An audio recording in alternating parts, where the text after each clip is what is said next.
Now I'm bringing in my Christopher Laarman violin makers or guitar makers, instrument makers, planes, and tell a little story about this. I met Chris, it's got to be almost 20 years ago, when I first met him at a guitar makers show. He had just begun to make a couple of his prototypes of what would become pretty legendary for guitar makers.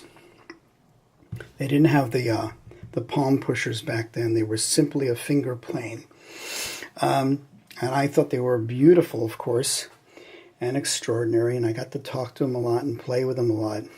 What was interesting is most of the guitar makers admired the work, but they were all obsessed with the fact that it actually cost real money, and they didn't want to spend money on a finger plane.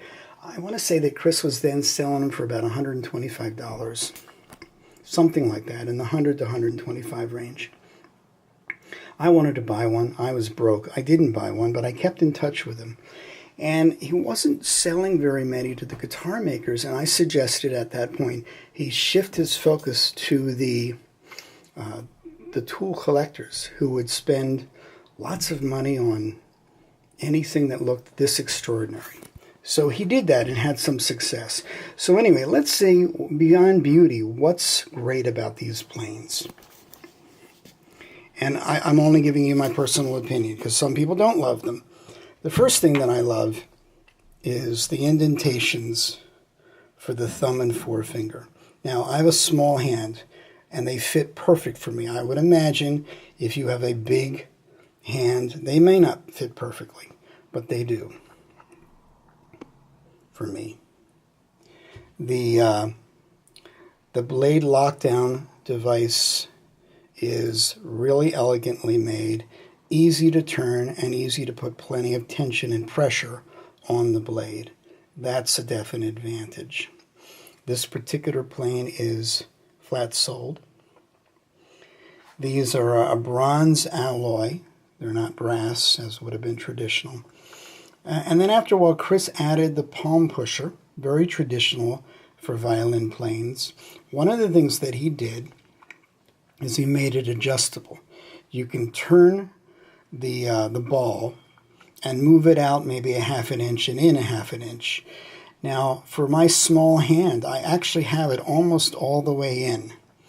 And if I put it out, it becomes a little too big for me, but it's probably still too small for somebody who has a really bigger hand.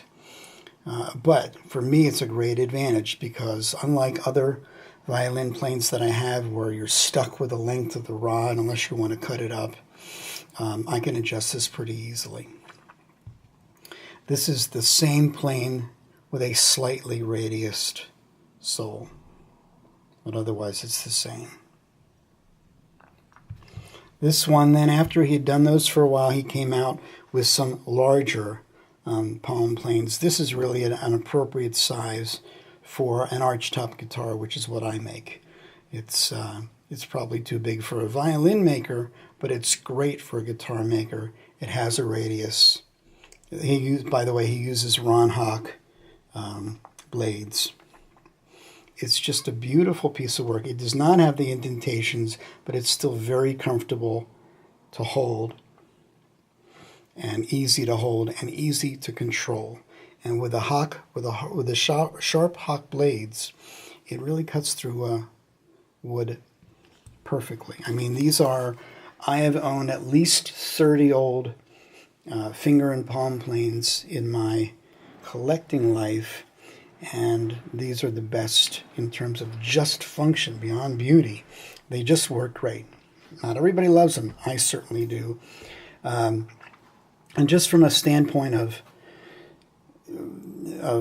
business, Chris, after a while, couldn't make a go, I think, of it, and stopped making them. I see them being sold between $500 and $700 pretty consistently when they appear on the old tool market. So some people think they're valuable. I sure do, and they're going with me to my grave. Although I'll tell my wife they're worth money, so when I pass, she might want to sell them to one of you. So those are my Laarman planes. You can see the size in comparison with the Bill Carter palm plane. Just as a really quick demonstration, I've got a little piece of maple, very typical with an archtop guitar anyway, the back, and my Chris Laarman, my larger palm plane. Whoops, it's not very locked into the vise, but it takes an easy shaving. Usually, this is not a smoothing plane. This is a carving plane, so the mouth is slightly wider than you usually want to set it up. If you wanted it smooth, you can narrow it a little bit, but they work great. Let's get the small one. One more time with the small one. Let's see what kind of cut we can take. Pretty easy. And again, by keeping it in between my thumb and forefinger, I have pretty darn good control. Whoops, except that wasn't good.